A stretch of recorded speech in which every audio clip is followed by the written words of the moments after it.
On this day, October 8th, 1912, the First Balkan War began. Before we go into this, I want to explain a little bit about this channel. Every day, I'm going to be putting up a video discussing something that happened on that day. They can be very important events, such as this one that we're talking about today, or it can be something a little bit less important, but interesting. So, getting back to the Balkan War, Montenegro declared war on the Ottomans on this day. This marked the beginning of the First Balkan War. Turkey at this time, we know it as the Ottoman Empire, was in a bit of a state of disarray. They were at war at that time with Italy in Libya. They had a rebellion in Yemen. The Italians had attacked them in the Dokanese Islands, which now belong to Greece, but the Italians took them as booty of war. And the Albanians had an uprising earlier this year in 1912. All of this was happening just as Greece, Serbia, Montenegro and Bulgaria came together to create what we now know as the Balkan League. What they wanted was to kick Turkey out of Europe. And this they did very successfully. 83% of European Turkey was lost. The Turkish forces were destroyed. Adrianople, the first capital of the Ottoman Empire, way back in the day, before they took Constantinople, was taken by the Bulgarians and the Serbs.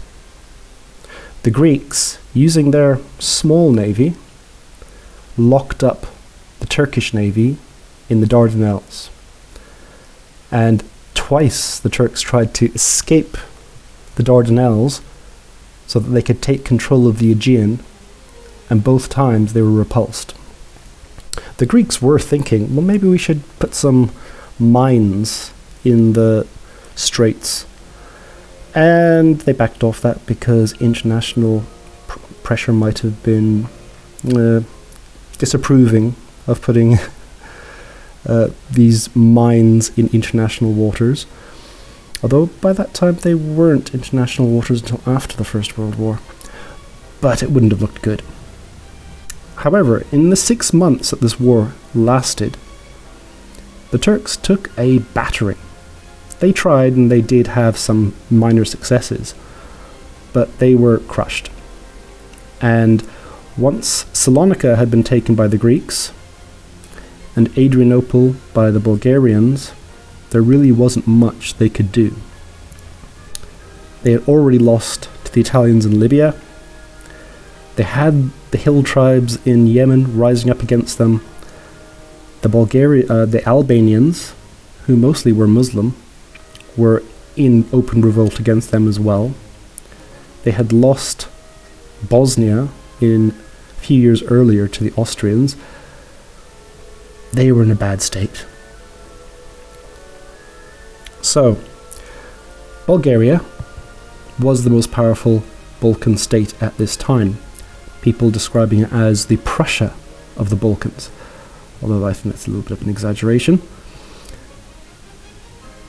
We can see also what happens when empires fray at the borders. The Ottomans had been a mighty empire for 500 years at this point. Their initial successes, obviously Anatolia, modern-day Turkey, and then they conquered the Balkans, surrounding Constantinople and other small Byzantine outposts back then, and Adrianople was the capital. So the Turkish capital was, up till then, always in Europe for 500 years. Losing this territory was a body blow. They could not survive this body blow. In 1908, there had been a revolution in Turkey. The Young Turks, a liberal faction, forced the Sultan to reinstitute constitution, which he had suspended years before. Obviously, we know the Young Turks later on. They got into a bit of naughtiness out in Anatolia, where they started massacring Christians, mostly Armenians, but also many Pontic Greeks and Chaldean Christians as well, down in what is modern-day Syria and Iraq. So, we can see the results of this weakening Turkey. They were falling back, and they had been falling back in the Balkans for about 100 years at this point.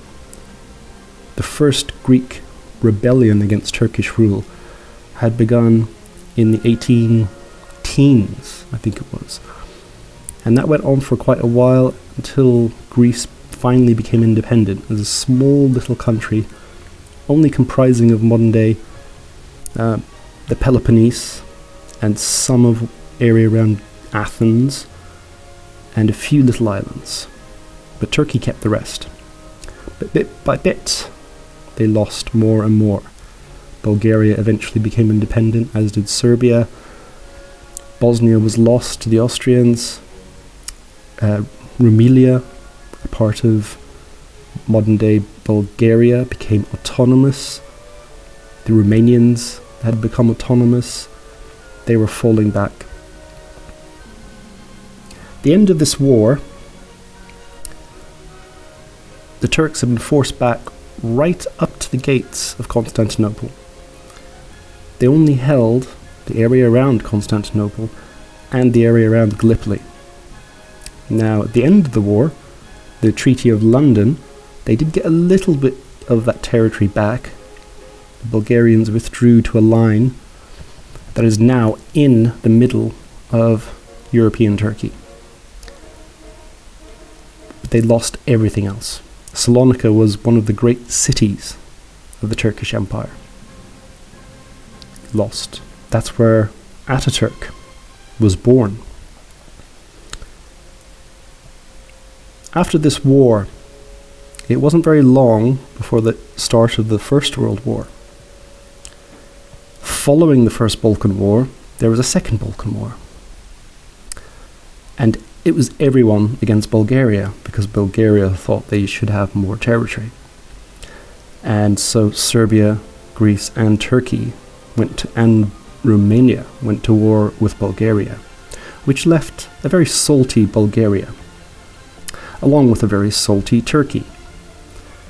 And so the war, the First World War, started in 1914. Both of them stayed out of it until 1915. This was then when they saw their chance of regaining territories. Although I'm kind of confused as to how Bulgaria and Turkey would have shared territory that they both wanted. Strange. Would have been a bit messy. Maybe there would have been a Third Balkan War. But some people do consider the First World War as a Third Balkan War.